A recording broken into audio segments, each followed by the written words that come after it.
तव कथामृतं तप्तजीवनं कविविरीडितं कल्मषापहं श्रवणमंगलं श्रीमदाततं भुवि गृह्णन्ति ये भूरिदा जनः।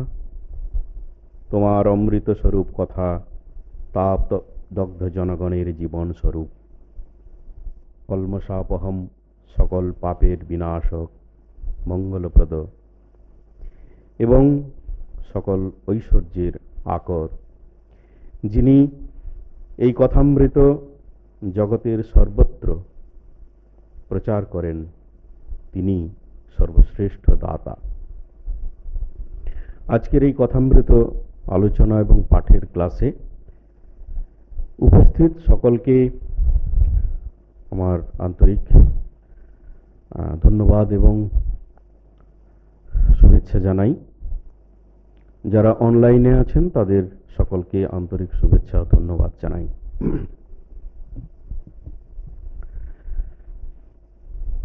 গতদিনে আমরা অবতার, ঈশ্বরকোটি, সিদ্ধ পুরুষ ইত্যাদি নিয়ে আলোচনা করেছিলাম।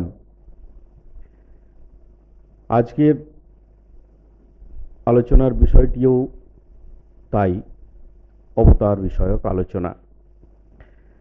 অনেকটা হয়েছিল, আমি বলেছিলাম যে বেশ কয়েকটি ক্লাস লেগে যায়। আজকে কিছু অংশ, যেটুকু বাকি অংশ বলতে পারি, সেইটুকু অংশ নিয়ে সামান্যতম আলোচনা এবং পাঠ ইত্যাদি হবে অবতার নিয়ে। কথামৃতে ঠাকুর কি বলছেন অবতার নিয়ে সেটুকু একটু প্রথমেই বলে নেওয়া যাক, তারপরে আমরা একটু আলোচনায় ঢুকব অবতার তত্ত্ব নিয়ে, সামান্য, খুব বেশি নয়। বলছেন অবতার কে? অবতার যিনি তারণ করেন তিনি অবতার। শক্তি লীলাতেই অবতার।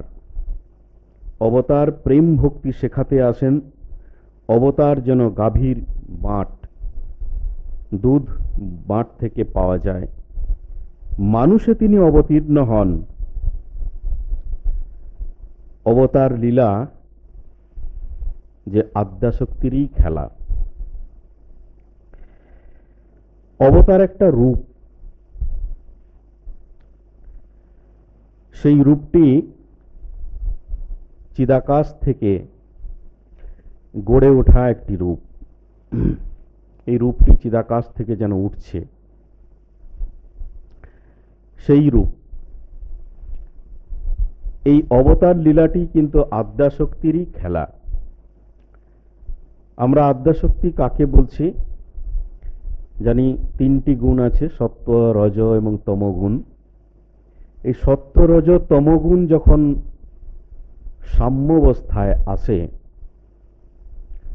তখন তাকে প্রকৃতি বলছি। সেই প্রকৃতি, তাকেই পুরাণে আদ্যাশক্তি বলে আখ্যা দেওয়া হয়েছে,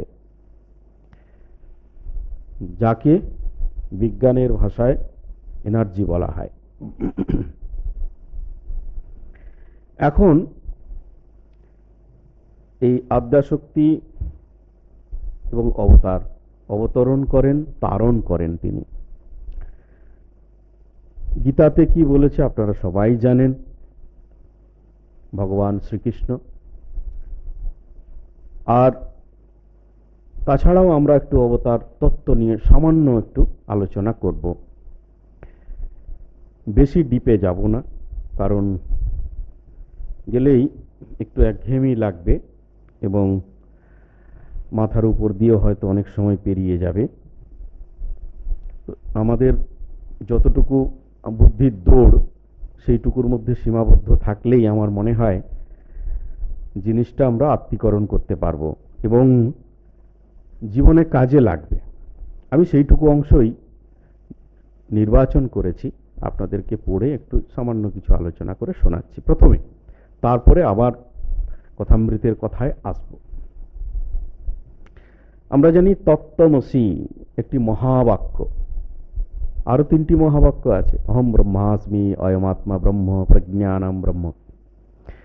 অহম ব্রহ্মাস্মি এটি আমাদের শ্রীরামকৃষ্ণ সঙ্গে সাধুদের মহাবাক্য, আমরা এটি বিচার করি।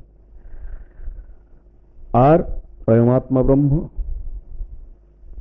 তত্ত্বমসি, প্রজ্ঞানম ব্রহ্ম, আরো 4টি মহাবাক্য আছে বিভিন্ন উপনিষদে।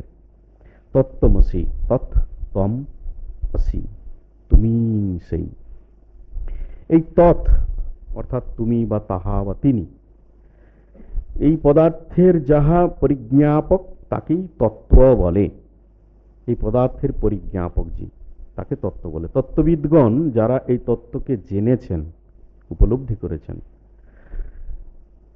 সেই যে অদ্বয় তত্ত্ব, তাকেই তারা বলছেন ব্রহ্ম, তাকেই তারা বলছেন আত্মা, তাকেই তারা বলছেন ভগবান।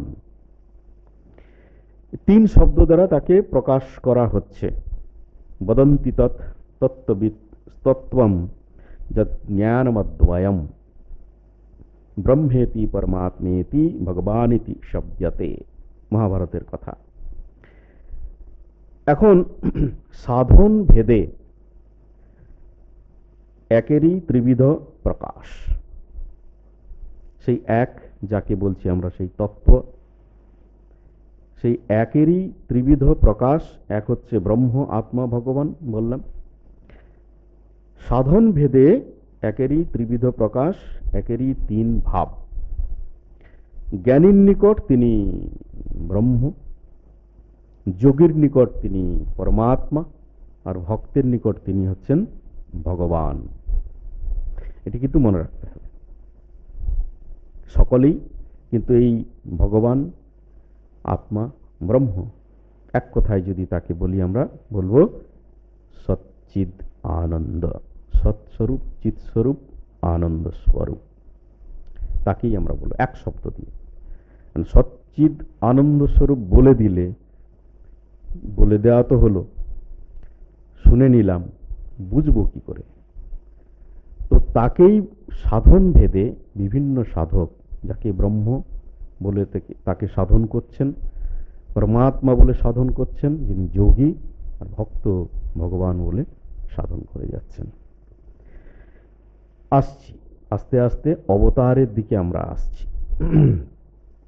প্রশ্ন হচ্ছে, ব্রহ্ম, পরমাত্মা, ভগবান, বিষ্ণু, বাসুদেব সকলই এক। ব্রহ্ম, পরমাত্মা, ভগবান, বাসুদেব সবই এক, যিনি সচ্চিদানন্দ স্বরূপ। কিন্তু সেই স্বরূপ নির্গুণ নাকি সগুণ, সাকার না নিরাকার? ব্রহ্ম বলতে যাহা বোঝায় তা কি সগুণ সাকার? বাসুদেব কি নির্গুণ না নিরাকার? তা যদি না হন, তবে সবই এক তত্ত্ব, ইহা কি রূপে বলা যায়?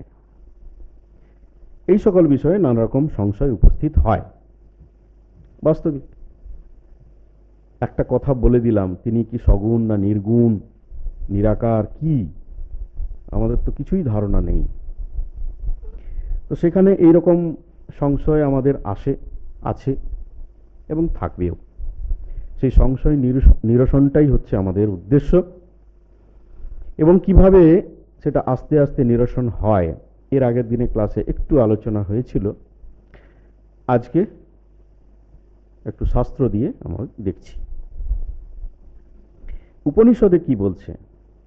সর্বকর্মা, সর্বকাম ইত্যাদি সগুণ ব্রহ্মের বর্ণনা। সর্বকাম, সর্বকর্মা, সব রকম কর্ম, সর্বকাম, সব রকম কামনা, একোহম বহুশ্যামহ, আমি এক ছিলাম, বহু হব। সর্বকর্ম, সৃষ্টি স্থিতি প্রলয় তিনিই করছেন।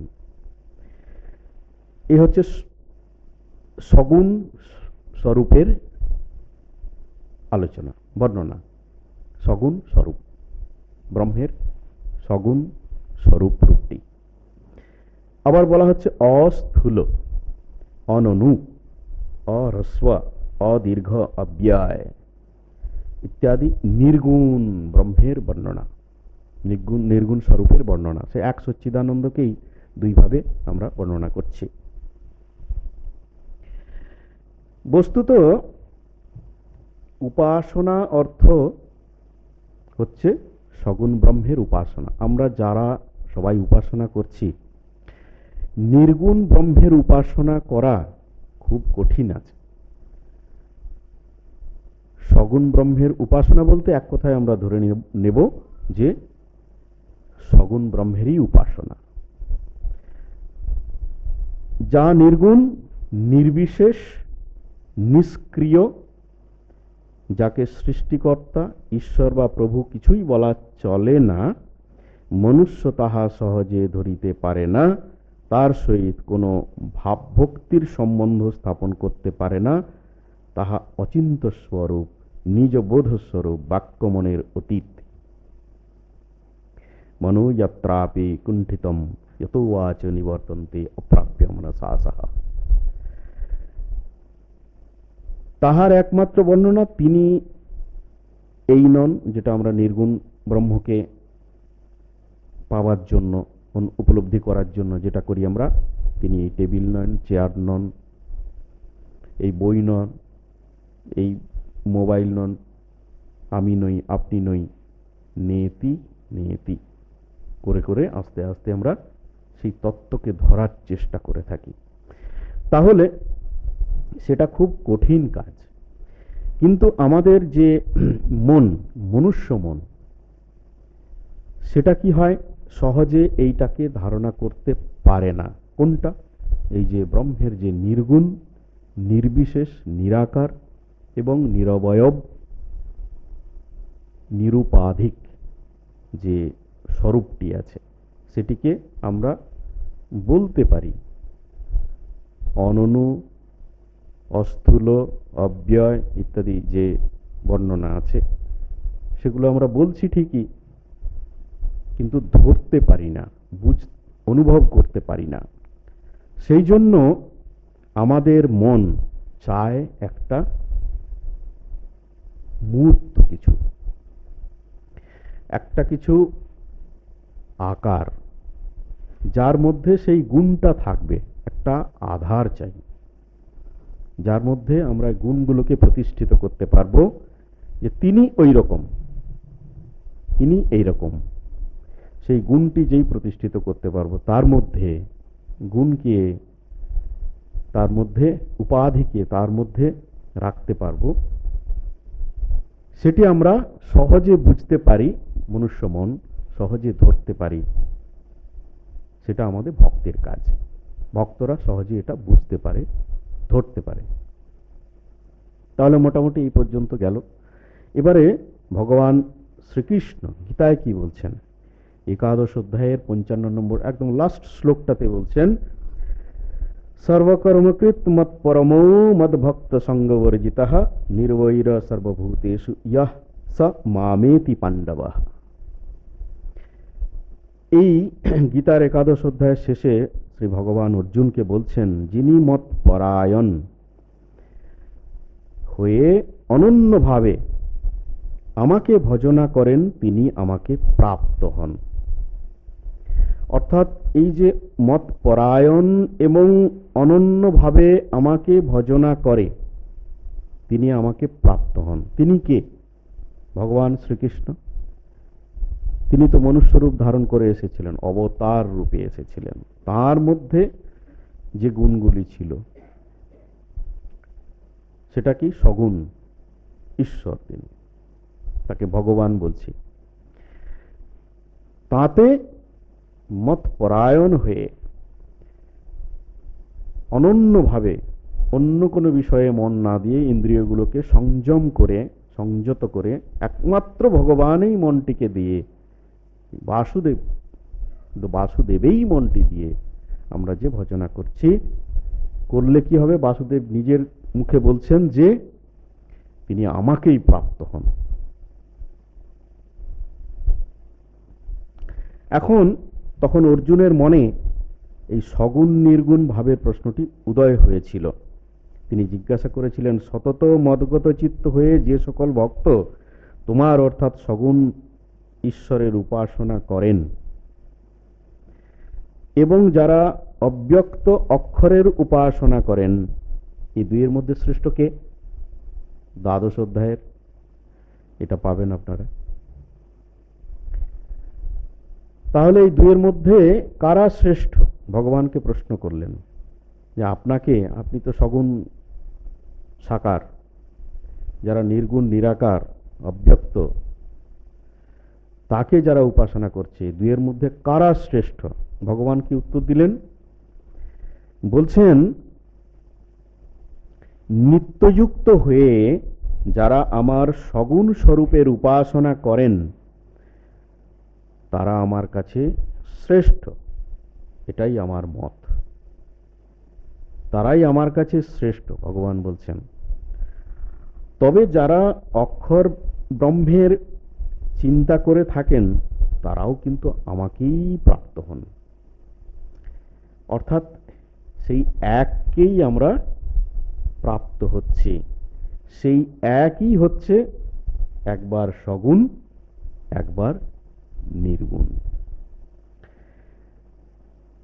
কিন্তু অব্যক্তের উপাসনা দেহ অভিমানী জীবের পক্ষে আয়াসসাধ্য নহে। আসছি একটু একটু করে। অতএব তুমি আমাতে চিত্ত সমাহিত করো। তুমি জীব রূপে জন্মগ্রহণ করেছ, তোমার দেহ অভিমান আছে। অতএব দেহ অভিমানী যারা জীব, তাদের জন্য এই সগুণ স্বরূপের উপাসনাটি শ্রেষ্ঠ, সেটি তুমি করো।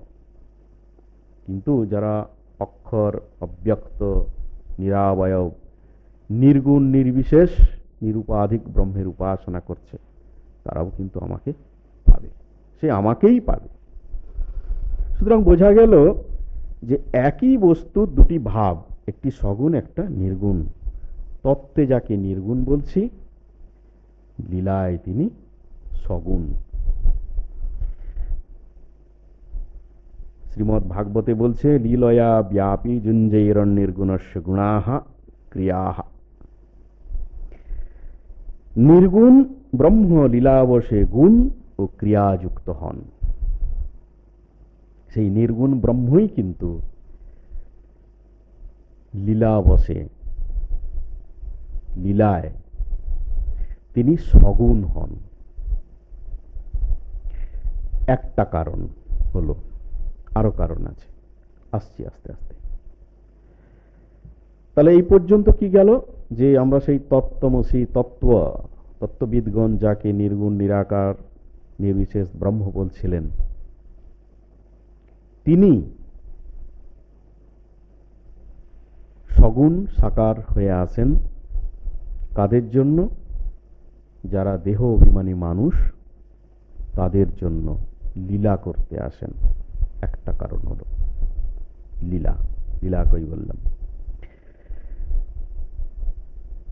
যিনি সৎস্বরূপ অক্ষর ব্রহ্ম, তিনি প্রকৃতির ক্ষোভজনিত সৃষ্টি স্থিতিলয়ের হেতুভূত ঈশ্বর।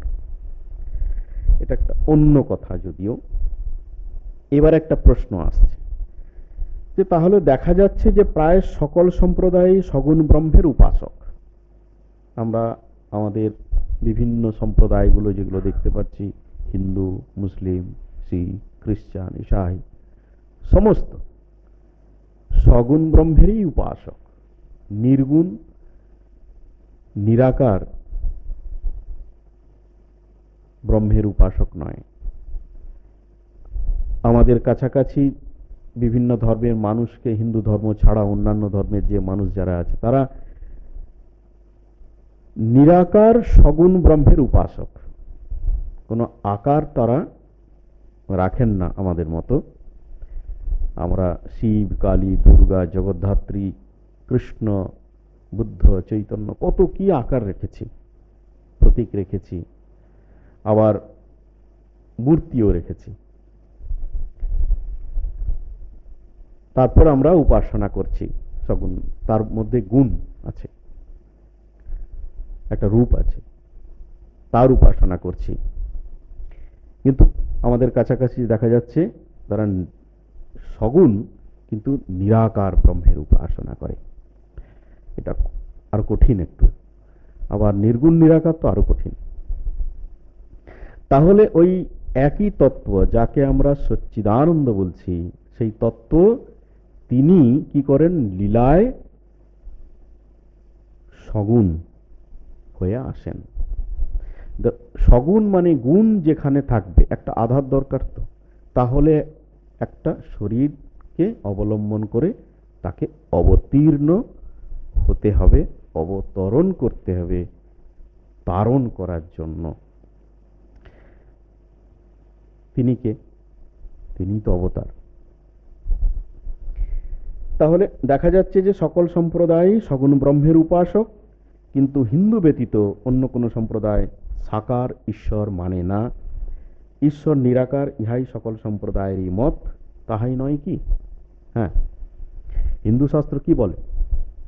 যে ঈশ্বর নিরাকার, কেবল নিরাকার নন, হিন্দু শাস্ত্র আরো বলেন তিনি নির্গুণ, নিরাকার, নিরুপাধিক, যাহা অধ্যাত্ম তত্ত্বের শেষ কথা। ঠাকুর কথা কি বলছেন? তিনি নির্গুণ, নিরাকার, আবার তারও পারে, তার ইতি করা যায় না। কেউ যদি বলে দেন নির্গুণ, আবার কেউ যদি বলে সগুণ, তাহলে তার ইতি করা হলো, কিন্তু অ্যাকচুয়ালি তার কোনো ইতি করা যায় না, তারও পারে তিনি, আরো কত কি ঠাকুর বলছেন। যিনি সেই জগতের খোঁজ রাখেন তিনি বলতে পারেন। ঠাকুর চেষ্টা করেছেন বলতে অনেকবার, পারেননি। বলছেন মা যেন জীব টেনে ধরছে, আমি তো চাই রে বলতে, পারছেন না। সেই জন্য বিদ্যাসাগর মহাশয়কে বলেছিলেন, এক ব্রহ্মই যাকে মুখে বলা যায়নি, এক ব্রহ্মই যা এখনো পর্যন্ত উচ্চারণ করা হয়নি, মুখে বলা যায়নি, উচ্ছিষ্ট হয়নি। এই কথাটি ঠাকুর চেষ্টা করেছেন। হিন্দু শাস্ত্রের একটি মূল তত্ত্ব, তিনি সর্বাত্মা, সমস্ত ব্যাপিয়া আছেন। নিরাকার না হইলে সর্বব্যাপিত্ব সম্ভব নয়। যদি আকার একটি ধারণ করে, তাহলে তাকে সর্বব্যাপী আমি কি করে বলবো? আমাকে যদি কেউ বলে সর্বব্যাপী আপনি আছেন, আমি তো এই ছোট্ট জায়গাটির মধ্যে বসে আছি, আমার একটা আকার আছে, আমি একটা সীমাকে অ্যাকোয়ার করে আছি, তাহলে আমি কি করে সর্বব্যাপী হলাম? হলাম না, সম্ভবে না। ইহা কেবল শাস্ত্রের মত নয়, দার্শনিকের মত, ইহা ঋষিগণের প্রত্যক্ষ অনুভূতি ইত্যাদি। বেদাহমেতম অজরম পুরাণম সর্বত্মানম সর্বগতম বিভূত্যাৎ, এটা শ্বেতাশ্বতর উপনিষদের কথা আছে। আমি এই অজর পুরাণ সকলের সর্বভূত, আত্মভূত, সর্বব্যাপী বস্তুটি জানি। তবে হিন্দু শাস্ত্র এটিও বলছেন যে তিনি সাধকের, এবারে আবার আসছি, একটি হলো লীলার কথা, আরেকটি বলছেন তিনি সাধকের ধ্যান ধারণা অনুসারে মূর্ত রূপে আবির্ভূত হন। ধ্যান ধারণা অনুসারে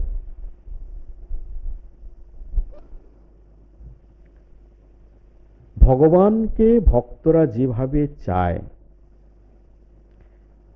ভগবান সেই রূপেই ভক্তের কাছে আবির্ভূত হন, দেখা দেন, এটি বলতে চাইছেন। হিন্দু শাস্ত্র আরো বলছেন যিনি অজ, যার জন্ম নেই, অব্যয়, ব্যয় নেই, যার ক্ষয় ব্যয় নেই, লোকহিতার্থ শরীর ধারণ করিয়া যুগে যুগে অবতীর্ণ হন। তিনি সর্বশক্তিমান, তাতে সকল কিছুই সম্ভব। তাহলে একটা গেল লীলা, একটা গেল ভক্ত যেমন ভাবে ভগবানকে চায় সেই রূপে তিনি আবির্ভূত হন, আরেকটা হচ্ছে যে তিনি লোকহিতার্থ যুগে যুগে শরীর ধারণ করে আসেন। ঈশ্বর ইচ্ছাময়, সর্বশক্তিমান, তিনি অবতীর্ণ হতে পারেন না এমন বলা যাবে না। তিনি সর্বশক্তিমান তাহলে হলেন কি করে? সর্বব্যাপী হলেন কি করে? তার সীমা নির্দেশ করা যায় না, যেমন তার শক্তিরও সীমা নির্দেশ করা যায় না। তিনি সবকিছু, তার পক্ষে সব সম্ভব। এই পর্যন্ত আমরা দেখলাম কি, যে শ্রুতিতে, গীতাতে, পুরাণে সর্বত্রই সেই শ্রুতি, বেদ, পুরাণ এবং গীতা, স্মৃতি শাস্ত্র সমস্ত কিছুতে সেই মূর্ত এবং অমূর্ত দুইরই ভাব উপদিষ্ট হয়েছে। এটাই হিন্দু ধর্মের বিশেষ বৈশিষ্ট্য। তাহলে অবতার নিয়ে কথা বলছিলাম। সেই এক তত্ত্ব আবির্ভূত হলেন কি কারণে? এক হচ্ছে লীলা, দুই হলো ভক্তের মনোবাঞ্ছা পূর্ণ করা, আর 3 নম্বর এখানে বলছেন তিনি লোকহিতার্থ শরীর ধারণ করে আসেন। সেই নির্গুণ নিরাকার ব্রহ্ম, যাকে বললাম যে সচ্চিদানন্দ, যাকে বলছি ব্রহ্ম, যাকে বলছি আত্মা, আর যাকে বললাম ভগবান, সেই এক কথায় যাকে বললাম সচ্চিদানন্দ, তিনি এই শরীর ধারণ করে আসেন ওই 3টি কারণকে পূর্ণ করার জন্য। তাছাড়া আরো অন্য কারণও আছে।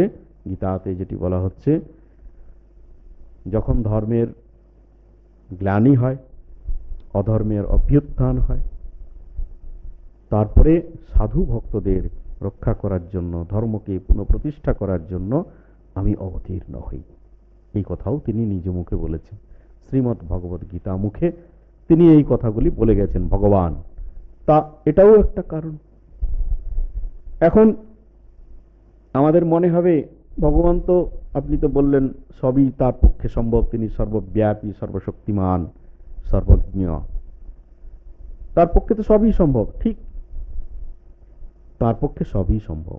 তিনি ভক্তের মনোবাঞ্ছাও তো পূর্ণ করছেন, আবার এই লোকহিতার্থে তিনি আসছেন এই জগতে।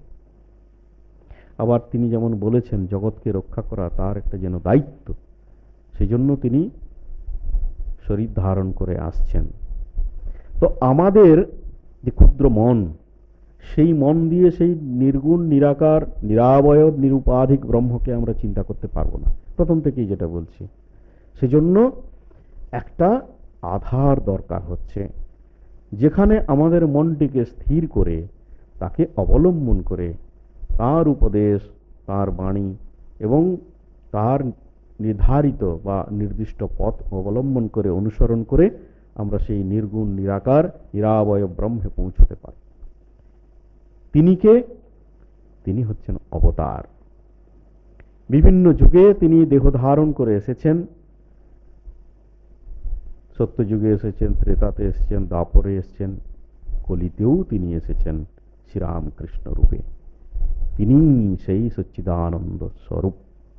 তিনি নরদেহ ধারণ করেছেন আমাদের জন্য,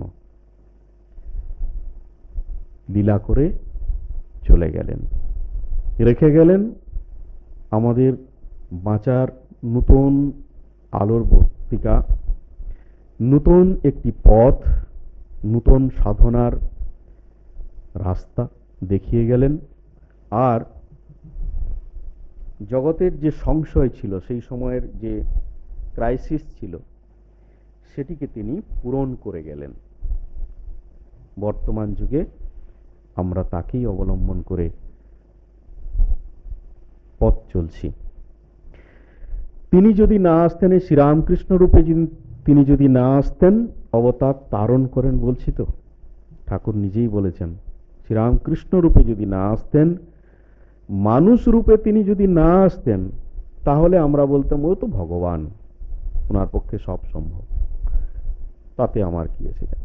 কিন্তু যখন দেখলাম তিনি মানুষ রূপে এসেছেন, তিনি আমাদের মতো সুখ দুঃখ কষ্ট অনুভব করছেন, শীত উষ্ণ ইত্যাদি অনুভব করছেন, আমাদের মতো তিনি রোগের যন্ত্রণায় কষ্ট পাচ্ছেন, আমাদের দুঃখে তিনি দুঃখিত হচ্ছেন, আমাদের মঙ্গলের জন্য তিনি কষ্ট করছেন। তখন মনে হয়েছে, না, ইনি যখন এইভাবে করছেন, ইনি যখন এতটা আমাদের জন্য ভাবছেন, তো এনার পথটাই অবলম্বন করাটাই শ্রেয়। এবং ইনি অবতার, ইনি সেই ভগবান সচ্চিদানন্দ স্বরূপ। তিনি আমাদের মঙ্গলের জন্য দেহ ধারণ করে এসেছেন, অবতীর্ণ হয়েছেন এবং আমাদেরকে রক্ষা করছেন, ভক্তের মনোবাঞ্ছা পূর্ণ করছেন, লীলা করছেন। তার কি দরকার না হলে আসার? তিনি তো পূর্ণ কাম, তার কোনো আকাঙ্ক্ষা নেই, নিরাসক্ত, তিনি নির্লিপ্ত। তার কি আকাঙ্ক্ষা আছে? কিছুই নেই। তিনি আমাদের জন্যই এসেছেন, আরেকটি শরীর ধারণ করে এসেছেন। কারণ সেই নির্গুণ নিরাকার ব্রহ্মকে আমরা ধরতে পারবো না। আমাদের ধরার মতো, আমাদের বোঝার মতো, আমাদের এই ক্ষুদ্র মন দিয়ে তাকে অনুভব করার মতো একটি লীলা করে তিনি চলে গেলেন, যেটিকে আমরা অবলম্বন করে আজকে আধ্যাত্মিক জীবনে অগ্রসর হওয়ার চেষ্টা করছি আছি। তাহলে ভগবান শঙ্করাচার্য কি বলছেন? সাধকের প্রতি অনুগ্রহের নিমিত্ত পরমেশ্বর স্বেচ্ছাক্রমে মায়ারূপ পরিগ্রহ করেন। মায়ায় ধরিলে মানবকায়। নির্গুণ নিরাকার ব্রহ্ম, সেই প্রকৃতি আদ্যাশক্তিকে অবলম্বন করে ঈশ্বর, ঈশ্বরে আবার মায়াকে অবলম্বন করে এই অবতার রূপ ধারণ করে আসছেন। কিন্তু উভয় ক্ষেত্রেই তিনি মায়ার বশ নন, মায়া তার দ্বারা বশীভূত। ত্রিগুণ, সত্ত্ব রজতম তিন গুণ, তাঁর দ্বারাই বশীভূত। তিনি যদিও ওই তিন গুণকে অবলম্বন করে একটি শরীর ধারণ করে আসছেন, কিন্তু তিনটি গুণই তাঁর দ্বারা বশীভূত। আমরা যারা সাধারণ জীবকোটি, তারা এই তিন গুণ দ্বারা বশীভূত হয়ে আছে, মায়ার দ্বারা বশীভূত। মায়া আমাদের দ্বারা বশীভূত নয়, এটাই তফাৎ।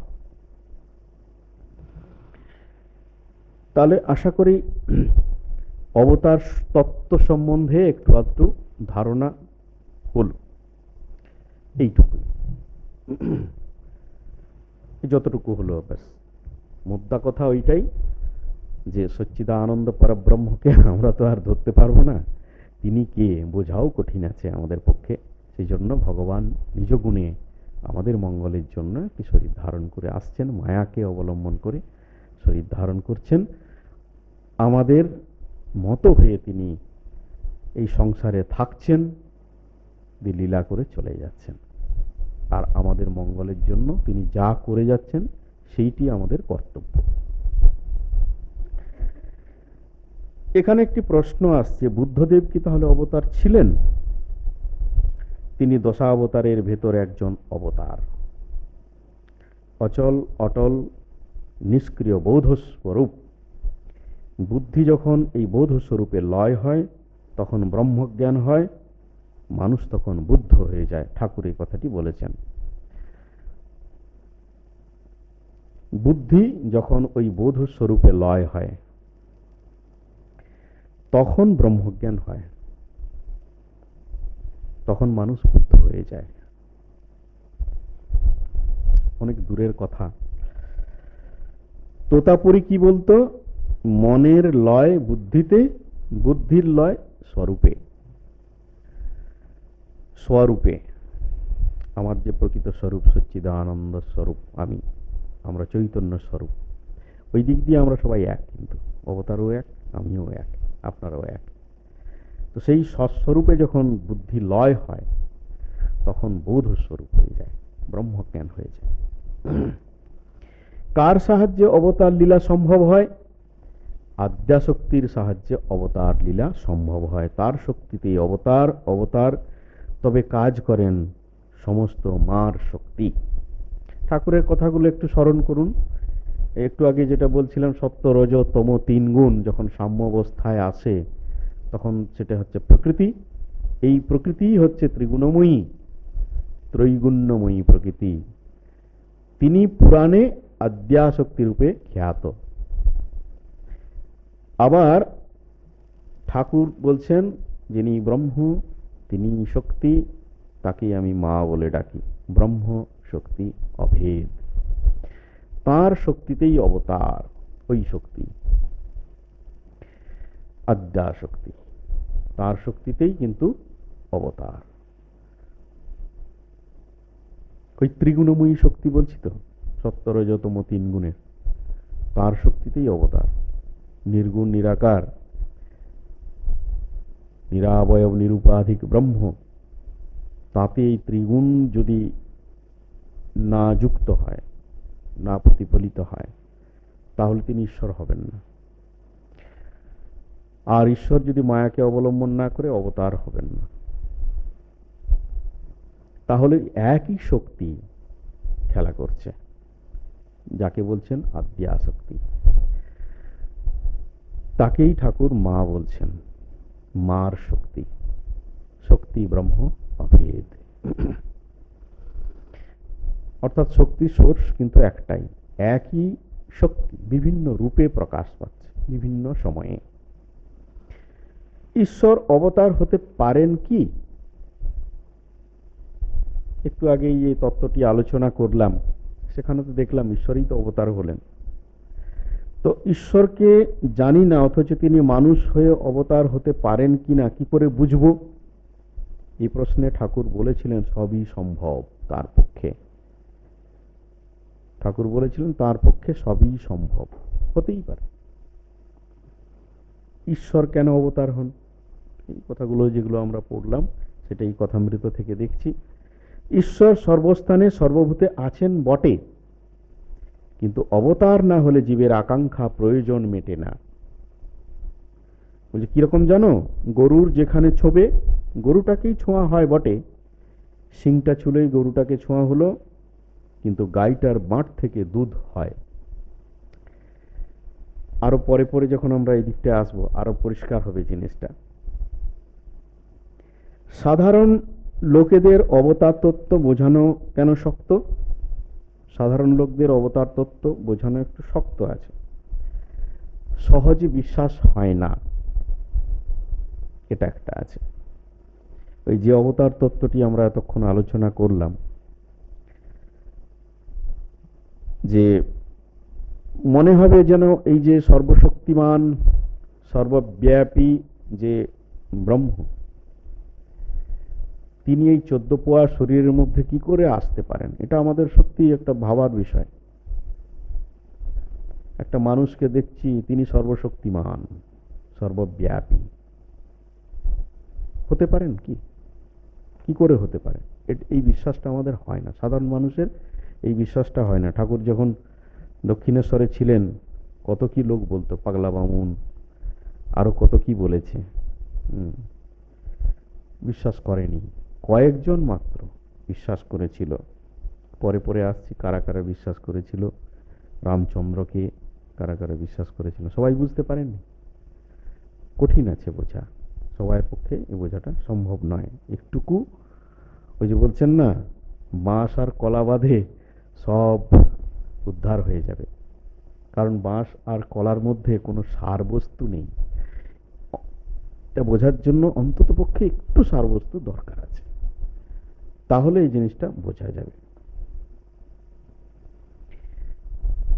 অবতারকে কেন সহজে চেনা যায় না? নরলীলায় অবতারকে ঠিক মানুষের মতো আচরণ করতে হয়। দেখেছি আমরা, ঠাকুরের জীবন দেখছি, তাই তাকে চিনতে পারা খুব কঠিন আছে। মনে হবে যেন আমাদের মতোই তো একজন মানুষ। মানুষ হয়েছেন তা তো ঠিক ঠিক মানুষ হয়েছেন, তার ক্ষুধা তৃষ্ণা রোগ শোক কখনো বা ভয় ঠিক মানুষের মতো। রামচন্দ্র সীতার শোকে কাতর হয়েছিলেন, ভাবা যায়। গোপাল নন্দের জুতো পিড়ে সব মাথায় করে বয়ে নিয়ে গিয়েছিলেন। তেমনি ঈশ্বর যখন মানুষ হন ঠিক মানুষের মতো ব্যবহার করেন, সবাইয়ের বিশ্বাস হয় না। মন থেকে কেন হয় না? সেটার কারণ একটা বলছেন, যে মন থেকে কামিনী কাঞ্চন সব না গেলে অবতারকে চিনতে পারা খুব কঠিন। এই অসার বস্তু এটি কামিনী কাঞ্চন, এ তো দখল করে বসে আছে ভাড়াটে, আপনি অন্য কাকে ঢোকাবেন কি করে? ওকে আগে তাড়াতে হবে। তো ঈশ্বর তত্ত্ব অবতার তত্ত্ব বুঝতে গেলে যে অবস্তু যেটি বসে আছে ছাড়ছে না, তাকে আগে তুলতে হবে। যে কোট করেই হোক হাইকোর্ট করেই যে কোনো প্রকারে তাকে উৎখাত করতে হবে, ওখান থেকে জায়গাটা খালি করতে হবে, তবে গিয়ে অন্য আরেকজন ভালো লোককে তিনি বসাতে পারবেন। তো সেটা যদি সম্ভব হয় তাহলে বোঝা যাবে, আর যদি সম্ভব না হয় তাহলে তাকে নিয়ে সংসার করতে হবে, আর কি করার আছে। তখন বোঝা খুব কঠিন হয়ে যাবে।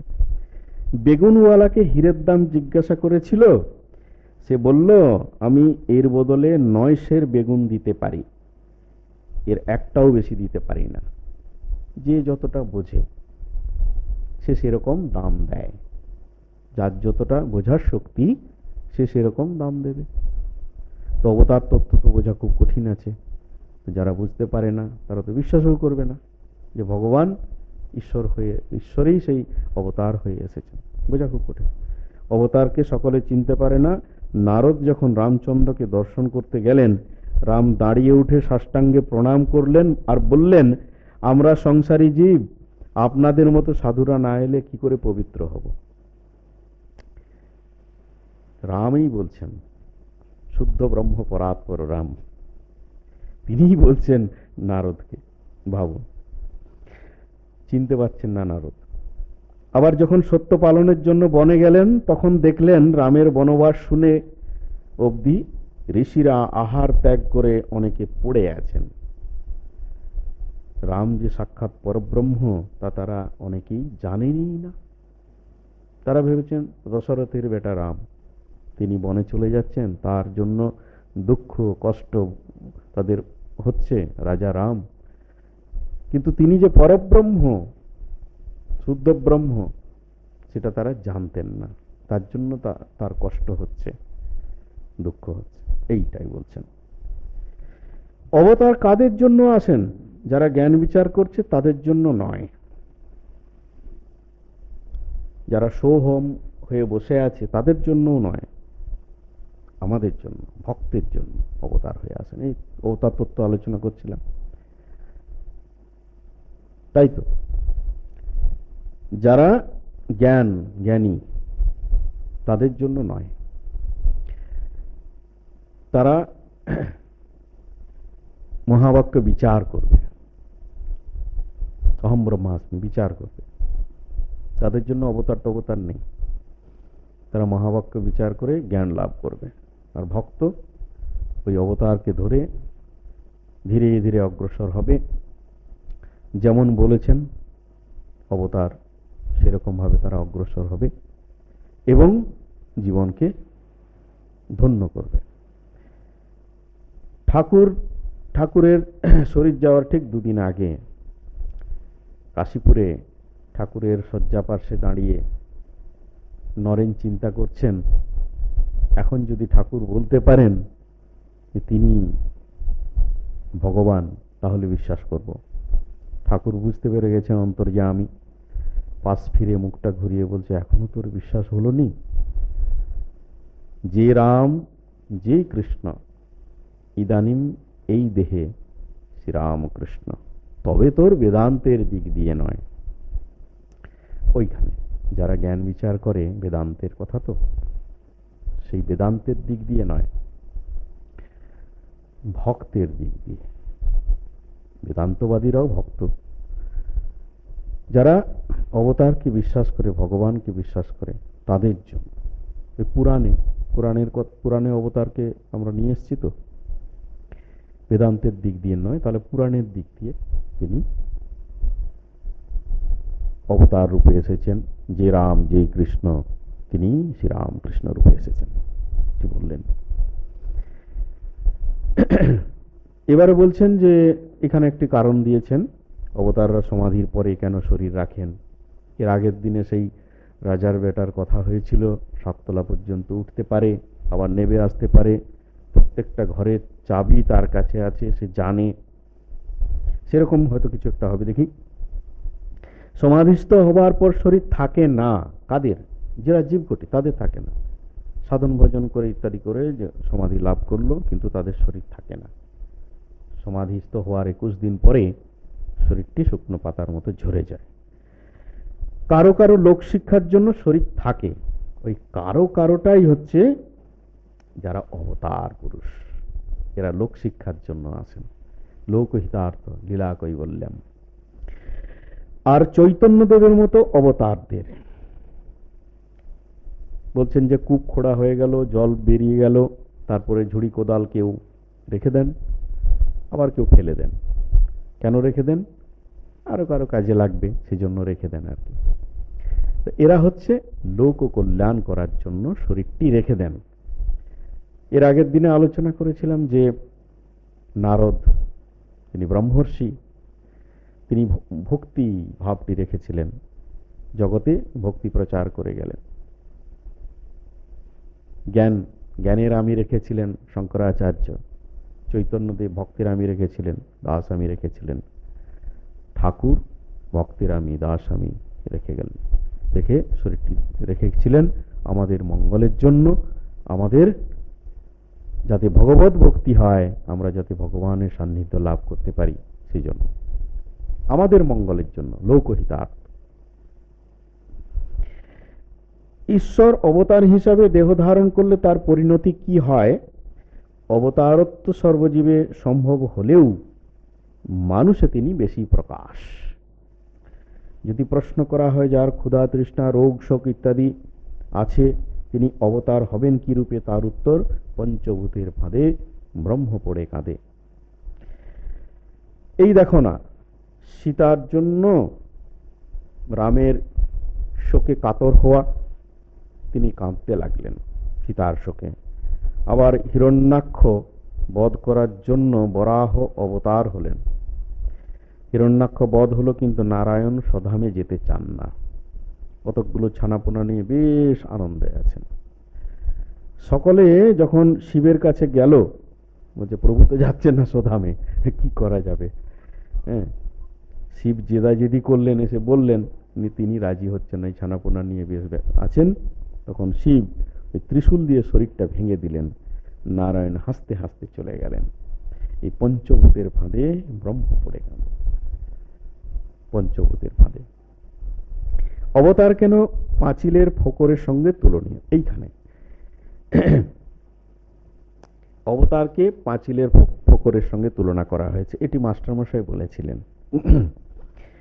বলছেন একটা দিগন্তব্যাপী মাঠ পড়ে রয়েছে, ওইদিকে ধুধু করছে, সামনে একটা বড় পাঁচিল, কেউ দেখতে পাচ্ছি না ওইদিকে কি আছে। সেই পাঁচিলে একটা ফোকর আছে, সেই ফাঁক দিয়ে অনন্ত মাঠের কিছুটা দেখা যাচ্ছে। ফাঁক দিয়ে দেখলে ওই অনন্ত মাঠ ধুধু করছে, বিশাল মাঠ, চোখ যায় না, সেই মাঠের কিছুটা দেখা যাচ্ছে এই ফোকর দিয়ে, সেটাই হচ্ছে অবতার। ওই ফাঁকটাই হচ্ছে অবতার। সেই সচ্চিদানন্দ ব্রহ্মকে আমরা ধরতে পারবো না, কিন্তু অবতারকে ধরে সেখানে আমরা কিছুটা হলেও তাকে অনুভব করতে পারছি। সেই অনন্ত মাঠ, সেই অনন্ত ব্রহ্ম, যার কোনো অন্ত নেই, তাকে আমরা কিছুটা হলেও অনুভব করতে পাচ্ছি ওই ফাঁক রূপ বা ফোকর রূপ অবতারের মধ্য দিয়ে। তাহলে অবতার ব্যাপারটা ঠাকুর এত সুন্দরভাবে বুঝিয়েছেন, বুঝতে পারবো না মানে? অন্তত বৌদ্ধিকভাবে তো বুঝে রাখি, অনুভব পরে হবে। ভেতর দিয়ে সেই অনন্তকে দেখা যাচ্ছে ওই ফোকরের ভিতর দিয়ে। বড় ফোকর হলে আনাগোনাও করা যায়। ওই অবতাররা যারা লোককল্যাণার্থ আসছেন, তারা ওই পারেও যেতে পারেন, এই পারেও আসতে পারেন। ঠাকুরকে মা বলছেন, 3 বার বলেছেন, তুই ভাব মুখে থাক। ভূতেশানন্দজি মহারাজ ওই দেখবেন কথামৃত প্রসঙ্গে আছে, ভাব মুখে থাক। বলছেন যে ওই দিকটা অনন্ত ব্রহ্ম, এই দিকটা জগৎ সংসার। এর ঠিক মাঝখানে, যেমন চৌকাটের ওই দিকটা বাইরের দিক, আর এদিকটা ঘরের ভিতরের দিক, ঠিক মাঝখানটা। বলছেন যে ভাব মুখে থাক, ওই জায়গাটাতে থাকো। ভাব মুখে থাকা কথা বলেছেন। আর এনারা ওই দিকেও যেতে পারেন, এই দিকেও আসতে পারেন। 6 মাস ঠাকুর একাক্রমে সমাধিস্থ হয়েছিলেন। কি বলবেন আপনারা, কোন দিকে ছিলেন? সেই অনন্ত ব্রহ্মের সঙ্গে একাত্ম রূপে তিনি ছিলেন, এক হয়ে তিনি ছিলেন। আবার এদিকে এলেন আমাদের কল্যাণের জন্য, আমাদের মঙ্গলের জন্য তিনি এপারে এলেন। তো বলছেন উভয় দিকটাই যদি দেখা যায় তাহলে ওই জায়গাটাই ভাবমুখে থাকার কথা বলেছেন। পাঁচিলের এপারে এধারে থাকলে অনন্ত মাঠটাকেও দেখা যায়, এর মানে দেহ ধারণ করলে তা সর্বদা যোগেতেই থাকেন। ইচ্ছে হলে বড় ফকরের ওধারে গিয়ে সমাধিস্থ, আবার সমাধিস্থ হয়ে নেমে আসতে পারেন এদিকে। এটা ঠাকুর পারতেন। বড় বড় যারা উচ্চ কোটির অবতার পুরুষ, ঈশ্বর কোটি, তারা এটা পারেন। তারা রাজার বেটা, সাততলায় উঠতেও পারেন, আবার নিচেও নামতে পারেন। ওই অনন্ত মাঠের ওই দেওয়ালের ফোকরের ওইদিকে যেতেও পারেন, আবার এদিকেও আসতে পারেন, সমাধিস্থ হয়ে ভাবমুখে থাকতে পারেন ইচ্ছে করলে। অবতারকে কে কতটা বোঝে, ওই বেগুনের গল্প আছে। এবারে সকলেই সে অখণ্ড সচ্চিদানন্দকে ধরতে পারে না। রামচন্দ্রকে 12 জন ঋষি কেবল জানতে পেরেছিল, কেউ সাধারণ মানুষ ভাবে, কেউ সাধু ভাবে, 2-4 জন অবতার বলে জানতে পেরেছিল রামচন্দ্রকে। এটা প্রথমে বললেন। এবারে যার যেমন পুঁজি, সে সেরকম জিনিসের দর দেয়, দাম দেয়। তো সকলের আধার তো আর সমান নয়, সেই জন্য কিছু কিছু মানুষ তাকে সাধু ভেবেছেন, তাকে কেউ অবতার ভেবেছেন, কেউ রাম, কে ভেবেছেন দশরথের বেটা। যার যেমন আধার সে সেই রকম বুঝেছে। একজন চাকরকে তার বাবু বললেন যে তুই হিরেটা নিয়ে বাজারে যা, আমায় বলবি কে কিরকম দাম দেয়। চাকরটা প্রথমে বেগুনওয়ালার কাছে গেল, সে নেড়ে চেড়ে দেখে বলল জিনিসটা ভালো, তো 9 সেরের বেশি বেগুন আমি দিতে পারবো, একটা বেগুনও আমি বেশি দিতে পারবো না। চাকর বাড়িতে এসে বাবুকে বলল যে বেগুনওয়ালা বলছে যে 9 সেরের বেশি সে বেগুন একটাও দিতে পারবে না। বাবু হেসে বলল আচ্ছা এবার তুই কাপড়ওয়ালার কাছে যা। কাপড়ওয়ালা বলল হ্যাঁ জিনিসটা বেশ ভালো, এখানে গয়না টয়না হতে পারে এটা দিয়ে, তা ভাই আমি 900 টাকা দিতে পারি। চাকর মনিবকে গিয়ে আবার বলল, কাপড়ওয়ালা বলছে 900 টাকার বেশি 1 টাকাও সে বেশি দিতে পারবে না।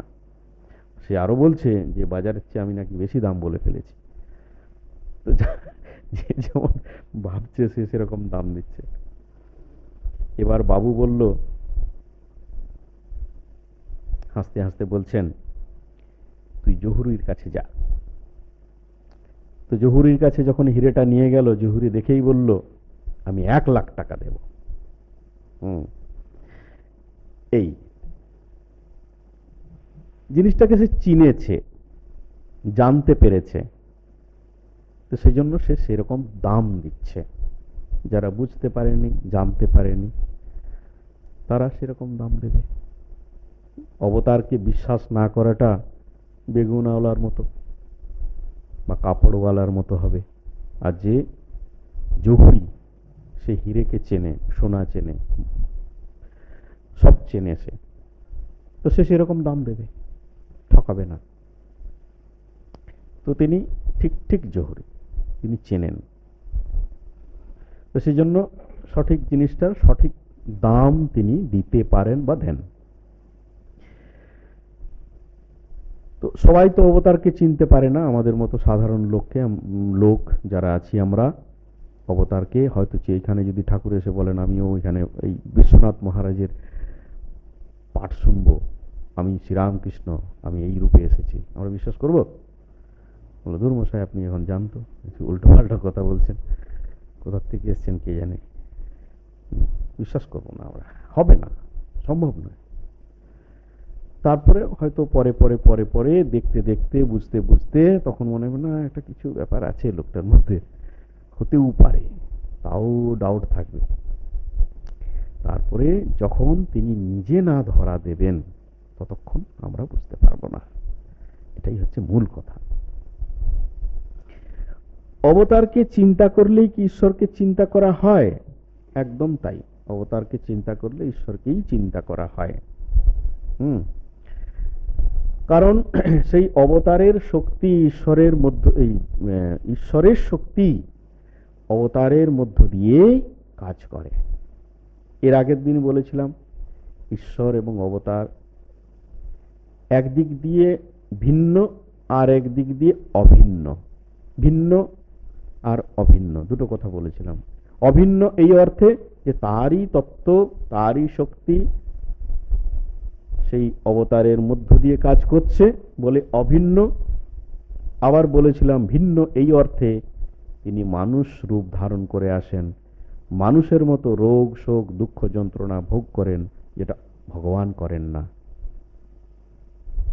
সেদিক দিয়ে ভিন্ন, কিন্তু একই তত্ত্ব একই শক্তি এই অবতারের মধ্য দিয়ে কাজ করে, সেই জন্য তিনি অভিন্ন।